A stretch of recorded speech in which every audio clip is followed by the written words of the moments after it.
বিজ্ঞানী, একটু বিরক্ত করতে এলাম। মা, না না, তুমি এলে আমি বিরক্ত হই কখনো? বলো, বলো কি প্রয়োজন? আচ্ছা বিজ্ঞানী, তোমার কাছে এমন কিছু জিনিস আছে যা একেবারে হীরের মতো চকচক করে? আছে, একটা গুঁড়ো, নাম দিয়েছি আজব চূর্ণ। হ্যাঁ, কাঁচের উপরে ছড়িয়ে দিলে সেটা হীরের মতো চকচক করবে, কিন্তু কিন্তু কয়েক ঘন্টার জন্য। হ্যাঁ। ব্যাস ব্যাস, তাতেই হবে। আমার মাথায় একটা পরিকল্পনা এসেছে।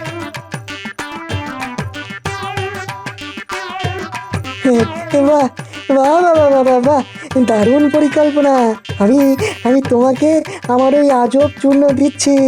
মিথ্যে দিয়েই মিথ্যাকে হত্যা করো। দাঁড়াও, দাঁড়াও, নিয়ে আসছি। দাঁড়াও।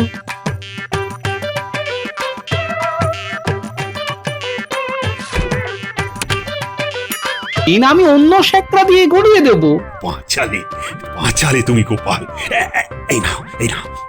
আমার হাতে কিন্তু 3টে দিন আছে। আপনি কোনো চিন্তা করবেন না মহারাজ, দেখবেন মহারাজ, ওই পুরস্কার আপনিই পাবেন। আরে গোপাল, আমার বাড়া ভাতে ছাই দেবে? হ্যাঁ, রান মহারাজ, গোপাল কিপ্টে প্রকৃতির লোক। ও সাগরার দোকানে গিয়ে কি বলতে কি বলবে তাতে হিতে বিপরীত হবে। তার চেয়ে ওই হিরেগুলো আমাকে দিন, আমার চেনা সাগরাকে দিয়ে গড়িয়ে আনবো। হ্যাঁ, কথাটা মন্দ বলুনি। তুমি বরং মন্ত্রীর হাতে দিয়ে দাও। ঠিক আছে মহারাজ, এই নিন মন্ত্রী মশাই, আপনার শেকড়া দিয়ে মহারাজের জন্য হাটটা ভালো করে বানিয়ে আনুন। তাহলে আমি নিশ্চিন্ত তো মন্ত্রী? আমি আজই সাগরার কাছে নিয়ে যাচ্ছি। আমাকেও যে একটু নজর রাখতে হবে।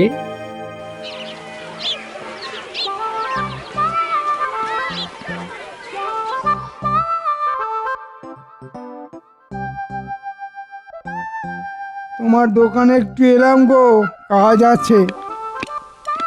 আমি তো কাজের জন্যই আছি মন্ত্রী মশাই। বলুন বলুন, কি কাজ বলুন। এই দেখো, এই হিরেগুলো দিয়ে আমার সাইজে একটা হিরের হার বানিয়ে দিতে হবে। ওরে বাবা, এ তো আসল হিরে। এই হিরে আপনার কাছে কি করে এলো মন্ত্রী মশাই? আমার কাছে এলো মানে? এ তো আমারই হিরে, পূর্বপুরুষ ধরে আমার কাছে আছে। ও, তাই বলুন। আমাকে দুদিনের মধ্যে হার বানিয়ে দিতে হবে। নবাব বাহাদুর আমাকে তার জন্মদিনে নিমন্ত্রণ করেছে। এই হিরে হার পরে আমাকে যেতে হবে। ঠিক আছে ঠিক আছে মন্ত্রী মশাই, আপনি যেমন বলবেন তেমন কাজ হবে। কিছু আগাম পাওয়া যাবে না? এই রে, মহারাজের কাছ থেকে অগ্রিম বাবদ কিছু নিয়ে নেওয়া উচিত ছিল। তুমি বানাতে থাকো, কাল সকালে তোমাকে কিছু অগ্রিম দিয়ে যাব।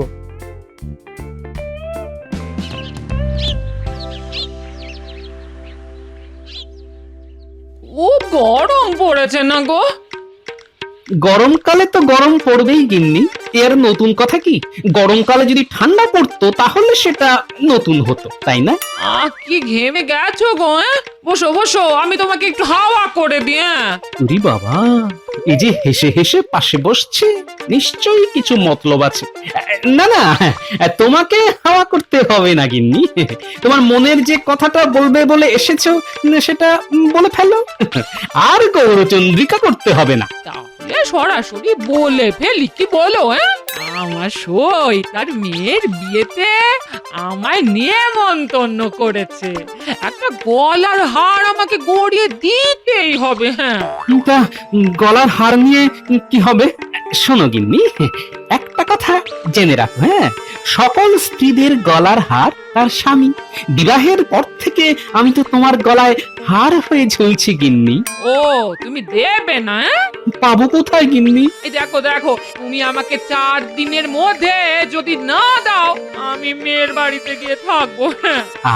তাহলে কদিন হাত পা ছড়িয়ে ঘুমিয়ে কাটাবো। কি কি বলে? হাত পা ছড়িয়ে ঘুমিয়ে কাটাবে? হ্যাঁ, সারা জীবন তাই করো। আমি সেই যে যাব আর ফিরবো না। আর তোমার জামাই তোমাকে ঘরে বসিয়ে খাওয়াবে। বিশ্বাস হয় না?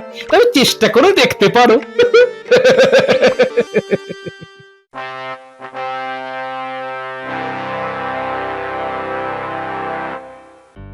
মন্ত্রী, হারের কাজ কত দূর? চলছে মহারাজ, যে গতিতে চলার কথা সেই গতিতেই চলছে।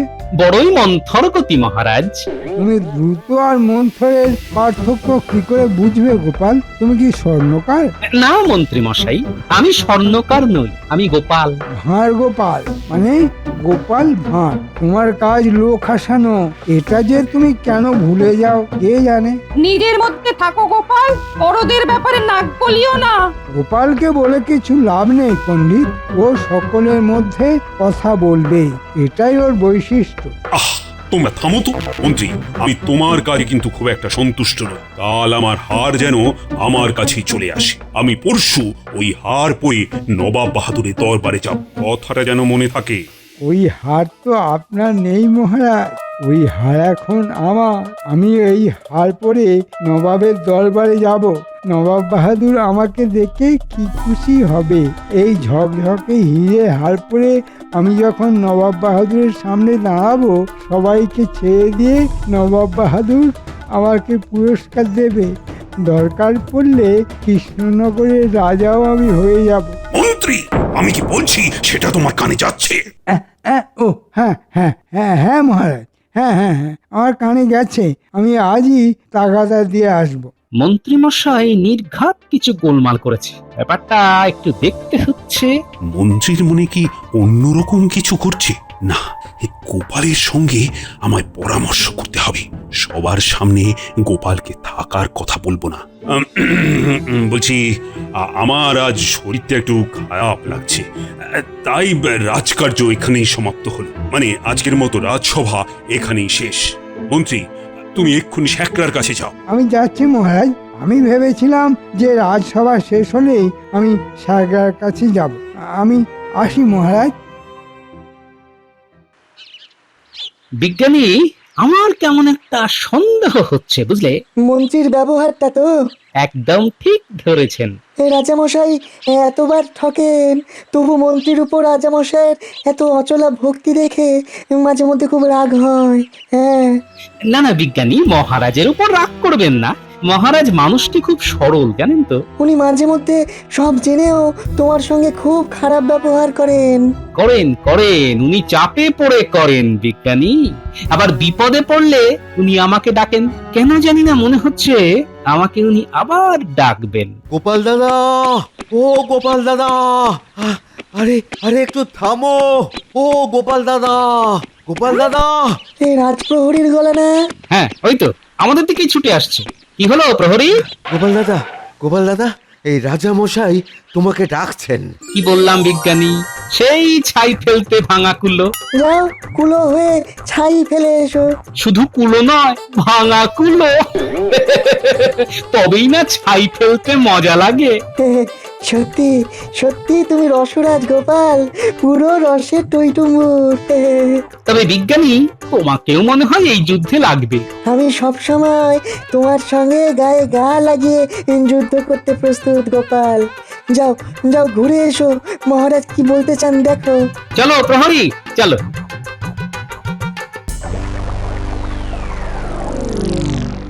দেখো গোপাল, মন্ত্রীর ভাবগতি কিন্তু আমার একদম ভালো লাগছে না। আমারও ভালো লাগছে না মহারাজ, কিন্তু কি আর করা যাবে। আপনি নিজেই আমার কাছ থেকে হিরেগুলোকে নিয়ে মন্ত্রী মশাইকে দিয়েছেন। খুব ভুল করেছি, খুব খুব ভুল করেছি, মানছি। কিন্তু আমাকে এই বিপদ থেকে এখনকার মতো উদ্ধার করে দাও গোপাল। ঠিক আছে মহারাজ, আপনি চিন্তা করবেন না, আমি বিষয়টা দেখছি এবং কথা দিচ্ছি নির্দিষ্ট দিনে আপনি ওই হীরের হাড় পরেই নবাব বাহাদুরের জন্মদিনে উপস্থিত হতে পারবেন। আপনি কালই আপনার হীরের হাড় পেয়ে যাবেন। আমি এখন চলি মহারাজ।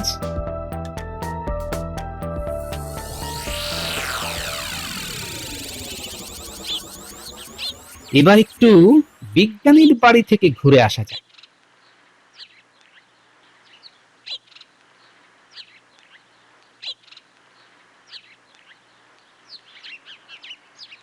বিজ্ঞানী, একটু বিরক্ত করতে এলাম। মা, না না, তুমি এলে আমি বিরক্ত হই কখনো? বলো বলো, কি প্রয়োজন? আচ্ছা বিজ্ঞানী, তোমার কাছে এমন কিছু জিনিস আছে যা একেবারে হীরের মতো চকচক করে? আছে, একটা গুঁড়ো, নাম দিয়েছি আজব চূর্ণ। হ্যাঁ, কাঁচের উপরে ছড়িয়ে দিলে সেটা হীরের মতো চকচক করবে। কিন্তু কিন্তু কয়েক ঘন্টার জন্য। হ্যাঁ ব্যাস ব্যাস, তাতেই হবে। আমার মাথায় একটা পরিকল্পনা এসেছে।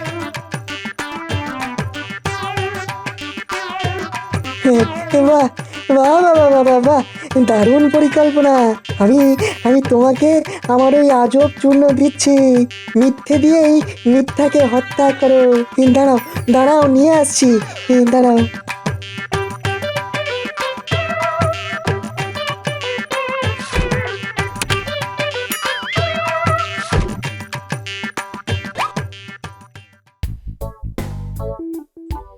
মন্ত্রী কোথায় হাড় গড়াতে গেছে সেটা আমি জানি। ওইখানে গিয়ে দেখি মন্ত্রী মশাই আছে কিনা। কি গোপাল দাদা, কোথায় যাচ্ছ গো? এই সামনের দিকেই যাব। বাবা, সামনের দিকে কি আছে? হ্যাঁ, সবাই দেখি সামনের দিকে যাচ্ছে। মন্ত্রী মশাই চলেছে সামনে, আর গোপাল দাদা তুমিও দেখছি মন্ত্রী মশাইয়ের পেছনে পেছনে যাচ্ছ।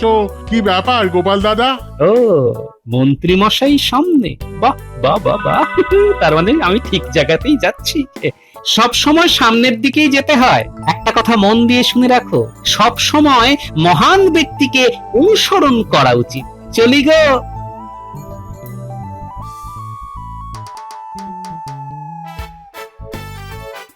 ব্যাস, দুয়ে দুয়ে চার। মন্ত্রী মশাই কোথায় আছেন জানা গেল এবার। আর এই ছন্দ মিলিয়ে দিলাম, তার মানে সভাকবির গুণটাও আমার মধ্যে এসে গেছে।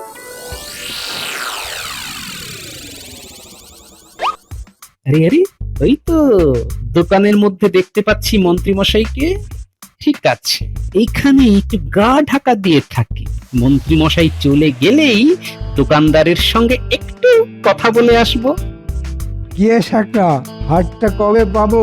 কাল সকালেই পেয়ে যাবেন। এই নাও, পুরো মজুরি দিয়ে দিলাম। আমিও হাতটাকে পালিশ করে যত্ন করে রেখে দেবো, কালই আপনি গলায় পড়বেন। আচ্ছা আচ্ছা মন্ত্রী মশাই, এই হাতটা আপনার তো? আমার নয় তো কার। চড়ছেন কেন? আপনাকে তো কোনোদিন ওই রকম হীরের হার পড়তে দেখিনি, তাই একটু কৌতূহল থেকে প্রশ্ন করে ফেলেছি আর কি। এর তো খুব কৌতূহল দেখছি।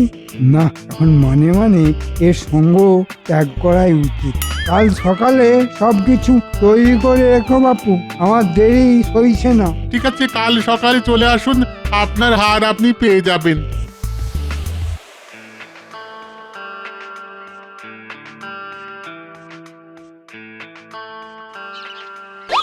ওই মন্ত্রী মশাই দোকান থেকে বেরিয়েছেন, এবার আমি গিয়ে ঢুকি। তা এই যে ভালো মানুষের ছেলে, কেমন আছো তুমি? আরে আমার কি সৌভাগ্য, আমার দোকানে এই গোপাল দাদার পায়ের ধুলো পড়েছে। বলো বলো গোপাল দাদা, আমি তোমার জন্য কি করতে পারি বলো? না, শুধু একটা খবর দিলেই হবে। কি খবর গোপাল দাদা? একটু আগে মন্ত্রী মশাই এসেছিলেন। হ্যাঁ গো গোপাল দাদা, উনি একটা হীরের হার বানাতে দিয়েছেন। তাই নাকি? তা মন্ত্রী মশাই নিশ্চয়ই বলেছেন যে ওই হারটি মন্ত্রী মশাইয়ের নিজের। হ্যাঁ, তাই তো বললেন।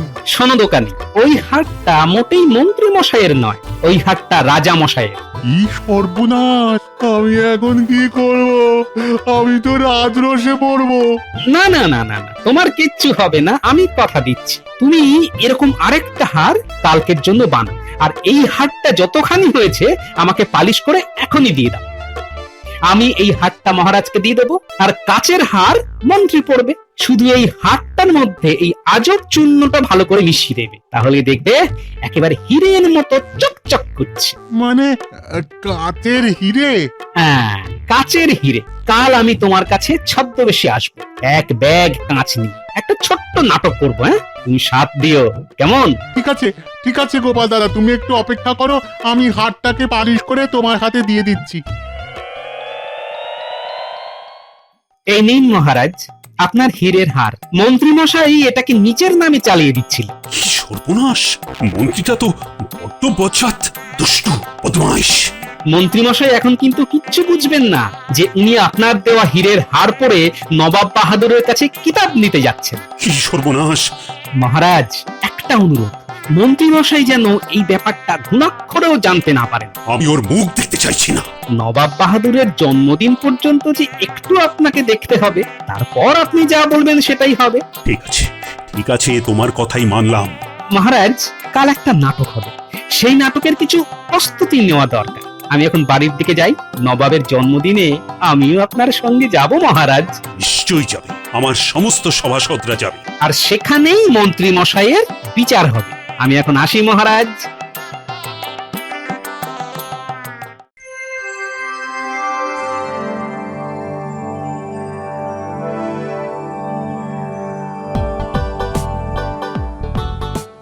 আমার কাছে এই ঝোলার মধ্যে অনেকগুলো হিরে আছে, ভালো দাম পেলে বিক্রি করতে পারি। এখানে আবার হিরে, একটু দরদাম করে দেখি। আপনার কাছে হিরে আছে? একেবারে খনি থেকে তুলে নিয়ে এসেছি। মন্ত্রীমশাই একেবারে আসল হিরে, চকচক করছে, চকচক করছে। ও ব্যবসায়ী, ওই হিরে আমাকে দিয়ে দাও, আমি তোমাকে 10টা স্বর্ণমোহর দিচ্ছি। 10টা স্বর্ণমোহরে এই ঝোলা ভর্তি সমস্ত হিরে? আপনি কি পাগল? তাহলে 20টা স্বর্ণমোহর। আপনার পাগলামি কি বংশগত? 30টা স্বর্ণমোহর।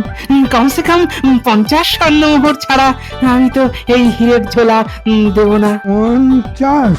ওরে বাবা, বড্ড বেশি হয়ে যাচ্ছে ভাই। মন্ত্রীমশাই একেবারে খনি থেকে তোলা হিরে, এর দামটা তো একটু বেশি হবেই মন্ত্রীমশাই। আর এই দাদা না অত্যন্ত কম পয়সায় আপনাকে হিরেগুলো দিচ্ছে। এখন আপনি আপনার হিরের হারটা নিয়ে নিন আর আমাকে উদ্ধার করুন। তারপর এই দাদার সঙ্গে হিরে নিয়ে দরদাম করুন। এই নিন মন্ত্রীমশাই, এই নিন এই হিরের হার। বাহ বাবা বাহ বাহ, কি চকচক করছে। আমি খুব খুশি হয়েছি। এটা পরে এবার আমি নবাব বাহাদুরের দরবারে যাব। নবাব বাহাদুর কি খুশি হবেন, আমাকে কৃষ্ণনগরের মহারাজ করে দেবেন। তারপর কত উপহার পাবো। উপহার না ছাই পাবেন সেটা নবাব বাহাদুরের দরবারে গেলেই বুঝতে পারবেন মন্ত্রী মশাই। ও ব্যবসায়ী ভাই, দাও 50 স্বর্ণমোহরেই আমার ওই হিরেগুলো দাও। এগুলো কিন্তু ভারী জলের দরে পেলেন। এই হিরেগুলো এবার আপনার পোশাকে আর পাগড়িতে আঠা দিয়ে আটকে নিন, দেখবেন কি চমৎকার লাগবে। বলছো ব্যবসায়ী ভাই, আমায় খুব ভালো লাগবে? দারুণ সুন্দর লাগবে, ঠিক যেন হংস মধ্যে বক যথা। বাবা, কি কঠিন বাংলা বললে ব্যবসায়ী ভাই। তোমার বাংলা শুনে আমার কি যে আনন্দ হচ্ছে কি বলবো। তার মানে আমাকে হংসর মধ্যে বকের মতো লাগবে? লাগবে তো, লাগবে তো। আবার দেখা হতে পারে মন্ত্রী মশাই। এখন আসি, বাজাবো এখন কাশি। তাহলে শ্যাকরা ভাই, আমার পোশাকে আর পাগড়িতে ওই হিরেগুলো আঠা দিয়ে আটকে দাও ভাই। আমিও ঝলমল করতে করতে নবাব বাহাদুরের দরবারে যাই। আসবো রাজা হয়ে, যাচ্ছি মন্ত্রী হয়ে। কি মজা!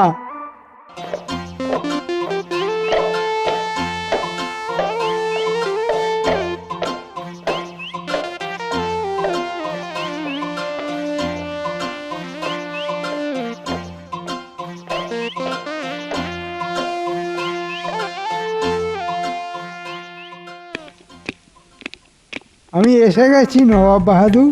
দেখুন কেমন ঝলমলে হীরের হার আর ঝলমলে হীরের পোশাক।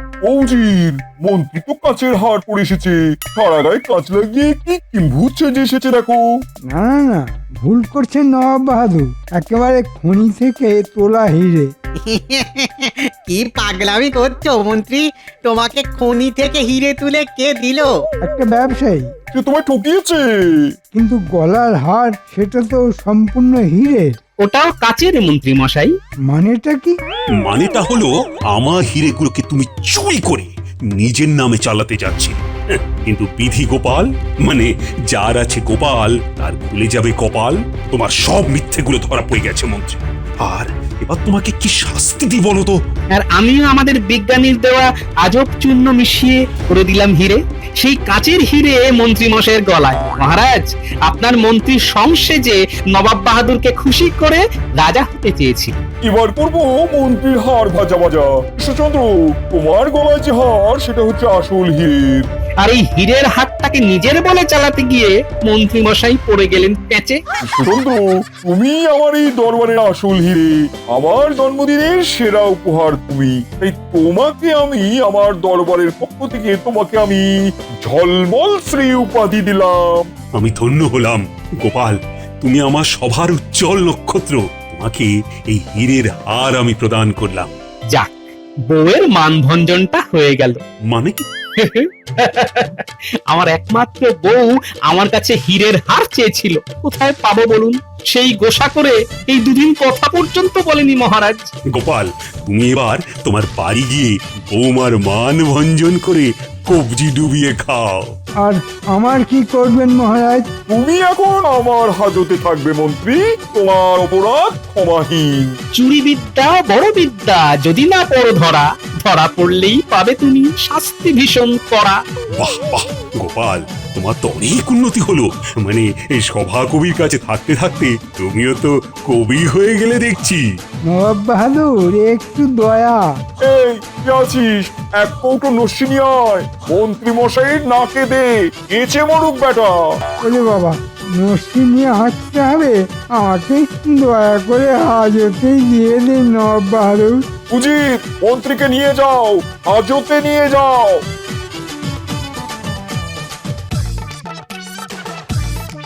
এবার চলো, আমার জন্মদিনের জন্য তোমাদের সবার জন্য খাওয়া দাওয়ার ব্যবস্থা করেছি।